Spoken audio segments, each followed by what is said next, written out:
ትሰሚያለሽ ትሁት? እኔ ላይ መሞላፈጣች። እኔም አንተ ላይ መሞላፈጥ አልፈልግም። ፍላጎትህ አለሜን ማግኘት ነው አይደለ? ስለዚህ ያለችበት ቦታ ያውን ባለችበት ሰዓት ወስዳለሁ። ምንድነው እንደዚህ ፈሪ ሆንሽ? አይገርምም? እኔ ግን ደፋር ሰው ነው የታወቀኝ። እንዳንቺ ሞኝ ሰው የለም። ሁሉም ሰው ናት ወዳለ። ሁሉም ሰው አለሜን ሆነሽ ልጅ ነው። አውቃለሁ። አታውቂም ትሁት፣ አታውቂም። እስኪ ጥቅማቸው ይነካ እንዴት እንደሚረግጡሽ ታይ ነበር። ትሁት ጠንካራ ናት። ጠንካራ ባትሆን ኖሮ እኔም አንቺም አሁን ላይ ቆመን አናወራም። የልጄ ሚስት ልትሆን ነው መሰለኝ። አያያዙ ከቻለችበት። የኔ ልጅ ጎበዝ ነው፣ በዛ ላይ ጨዋም ነው። እሱንማ ካገኘች አፈሰች። ግን ያገኘት አግኝቷል። እና ለልጅህ ለምን አልነገርከው? ሰው መስልሽ አይረባም እኮ ልጅ። የሆነ ጀግንነት ድፍረት ይታይብሻል። አዎ ትክክለኛዋ ትሁት እቺ ናት። ሩሩም ናት፣ ቆራጥም ናት። አንተ ልጄ ልታድናት ቃል ገብተህልኛል። ግን አንተ ባታድናትም ጭረት ሳይነካት ከዛ ቤት አስወጣታለሁ። ይሄ ድልማ እንዲያመልጠኝ አልፈልግም። ጥሩ በቃ እኔ ልግባ።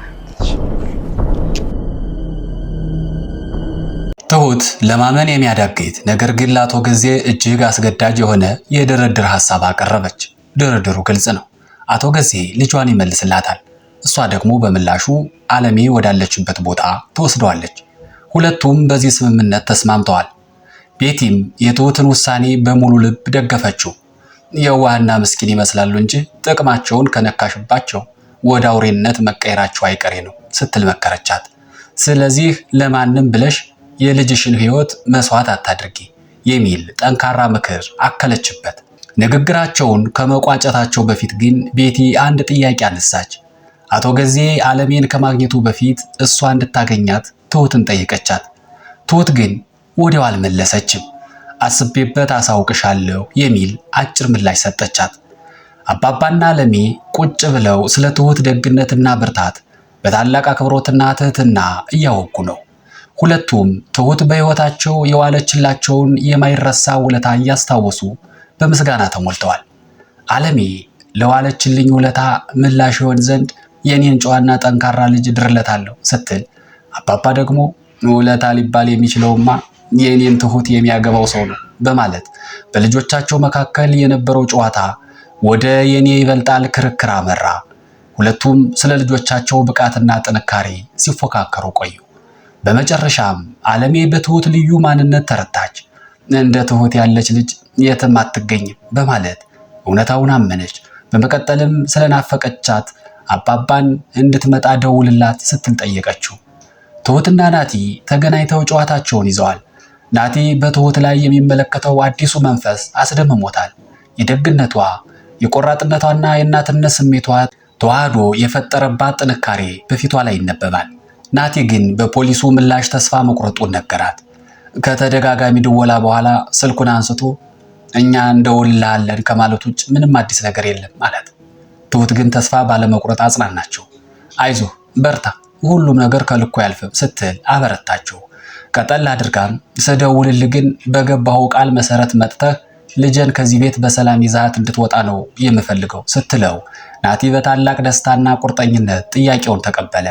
በዚህ መሃል ትሁት በድንገት የናቲን ጉንጭ በፍቅር ስማው ስትለየው ናቲ ሁኔታው በውኑ ይሁን በህልሙ መሆኑን ለመለየት ግራ ገባው። የተሳመውን ጉንጩን እንደያዘ ትሁት ከእይታው እስክትሰወር ድረስ በቆመበት ፈዞ በአይኑ ሸኛት። ትሁት ከቤት ስትወጣ አቶ ጊዜ እንዳያውቅባት ቤቲን ተማጸነቻት። ቤቲም ሚስጥሯን ለመጠበቅ ቃል ገብታ አብራት ወጣች። ትሁት ወደ አባባና አለሜ ጋራ ስታመራ ቤቲ ደግሞ ወደ እናቷና እህቷ ዘንድ ሄደች። ቤቲ ከእህቷ ጋራ ስትገናኝ በውስጧ የሚመላለሰው የጥፋተኝነት ስሜት እረፍት ነሳት። እህቷ ቁማ መራመድ የተሳናት በእሷ ምክንያት መሆኑ ስታስብ እንባዋ ይቀድማታል። ይህ በደሏ በራሷ ላይ ብቻ ሳይሆን ከእናቷ ጋርም አቃቅሯታል። እናቷ ፊቷን አዙራ አባት አታናግራትም። ቤቲም ከእናቷ ጋራ ከመጋፈጥ ይልቅ ከእህቷ ጋር ብቻ ነው ተነጋግራ የምትመለሰው። ትሁት አለሜ ጋራ ደርሳ ጨዋታ ጀመሩ። ቤቲ ልታገኛት እንደምትፈልግ ስትነግራት አለሜ በመገረም ለምን ፈለገችኝ? ከየት አውቃታለሁ? ብር ፍለጋ ቤቴ ድረስ መጥታ ስታሰቃይ ብቻ ነው የማውቃት በማለት በመካከላቸው የነበረውን መጥፎ ትውስታ ገለጸችላት። በሌላ በኩል ደግሞ አባባ ከገጠር ስለሚመጣው አባቷ ትሁትን ጠይቃት። ዛሬ እንደሚገቡ ካረጋገጠችለት በኋላ እዚሁ እኛ ጋር አርፎ እንዲረጋጋ እናደርጋለን በማለት አጽናናት። ትሁትም አቶ ጊዜ ከውጭ ሳይመለስ ቀድማ ቤት ለመድረስ እየቸኮለች ተሰናብታቸው ወጣች። በሌላ በኩል ደግሞ አለሜና ልጇ ናቲ ስለ ንብረት እያወሩ ነው። ናቲ ለመኖር የተትረፈረፈ ነገር አያስፈልገኝም፣ አንቺ ብቻ ለእኔ በቂ ነሽ ቢላትም አለሜ ግን ያን ሁሉ መስዋዕትነት የከፈልሁት እኮ አንተ ተቸግረህ እንድትኖር አይደለም በማለት ሐሳቡን አልተቀበለችውም። ናቲም እሺ በጊዜው ማድረግ ያለብን እናደርጋለን፣ አሁን ግን ቅድሚያ የሚሰጠው የትሁትን ልጅ ማስመለስ ነው ሲላት በሐሳቡ ተስማማች። ትሁትና ቤቲ የተሳካ ጉብኝታቸውን አጠናቀው ወደ ቤት ተመለሱ። አቶ ገዜም በገባው ቃል መሰረት የትሁትን ልጅ ማርካንን ይዞላት መጣ። ማርካንን ለትሁት ካስረከበ በኋላ እንግዲህ ተራው ያንቺ ነው በማለት የድርድሩን ቀጣይ ክፍል አሳሰባት። ከዚያም አቶ ገዜ ወደ ባለቤቱ ቤቲ ዘንድ አመራ። ቤቲ እናቷን አይታ መመለሷን ስትነግረው ግን ፊቱ ተለዋወጠ። ነገሩ ፈጽሞ አላስደሰተውም። ለምንድን ነው የምትመላለሽው? ብር ከላክሽላት ምን ይጎድላታል? በማለት በንቀት ጠየቃት። የቤቲ ቁጣ ገንፍሎ ወጣ። ስለ እናቴ አንዳች ክፉ ነገር እንድትናገር አልፈቅድ በማለት በቁጣ ፈጠጠችበት። ከዚያም በቆመበት ጥላው መኝታ ቤቱን ጥላ ወጣች። አለሜ ስለ ትሁት ደህንነት በጭንቀት ተውጣለች። ልጇን በሰላም አምጥቶላት ይሆን? የጭራቅ ገዜስ ምን እያሴረ ይሆን እያለች ስጋቷን ስትገልጽ፣ አባባ ግን በተረጋጋ መንፈስ ሊያረጋጋት ሞከረ። አይዞሽ ትሁት እኮ ደፋርና ጠንካራ ልጅ ናት፣ ምንም አትሆንም፣ ሁሉንም በብቃት ትወጣዋለች በማለት ተስፋ ሰጣት። አለሜም በአባባ ርኅራሄና አጽናኝነት ተደንቃ አንተ ግን የምትገርም ሰው ነህ፣ ብዙ ጊዜ ላመሰግንህ አስብና ቃላት ያጥሩኛል ስትል የልቧን ነገረችው። አባባ ግን በፈገግታ እያሾፈባት እንግዲያውስ ሰሞኑን ቃላት ፈልጊና በደንብ ታመሰግኘኛለሽ በማለት በጨዋታ አሽኮረመማት። ትሁት ከልጇ ከማርካን ጋር እየተጫወተች ሳለ ሕፃኗ በሚያሳዝን ኮልታፋ እንደበቷ ወደ አባባ ውሰጂኝ፣ ናፍቆኛል፣ ከእንግዲህ ወንበር ላይ ተኝቼ መበረድ አልፈልግም አለቻት። ትሁት የልጇን ሰቆቃ ስትሰማ በድንጋጤና በንዴት ተሞላች። ማመን አቅቷት አቶ ገዜ መኝታ ክፍል ዘልቃ በመግባት ጮኸችበት። አቶ ገዜ ግን ሁኔታውን ቀለል አድርጎ እስር ቤት የገባ ሰው መኝታው አልተመቸኝም ብሎ ቅሬታ ማቅረብ ይችላል እንዴ በማለት አፌዘባት። አክሎም ይህ ነገር እንዳይደገም አሁኑኑ አለሜ ወዳለችበት ውሰጂ ሲል አዘዛት። ትሁት ግን አዲስ መደራደሪያ ያቀረበች። ከዚህ ቤት ስቀጠር የተፈራረምነው ውል እንድትቀድልኝ እፈልጋለሁ አለችው። እሱ ግን እንዳታስቢው ውል ነው በማለት ጥያቄዋን ውድቅ አደረገው። እሷ ግን ተስፋ አልቆረጠችም። እሱ በውድ ሊቀድላት ያልፈለገውን ያንን አስገዳጅ ውል በራሷ ጥረት ፈልጋ አገኘችውና በእጁ አስገባችው። ትሁት ልጇ ማርካንን ወንበር ላይ ትተኛና ትሰቃይ እንደነበረ ለቤቲ በለቅሶ ነገረቻት። ቤቲ ግን ባልተጠበቀ ሁኔታ ነገሩን ወደ ትሁት አዞረችው።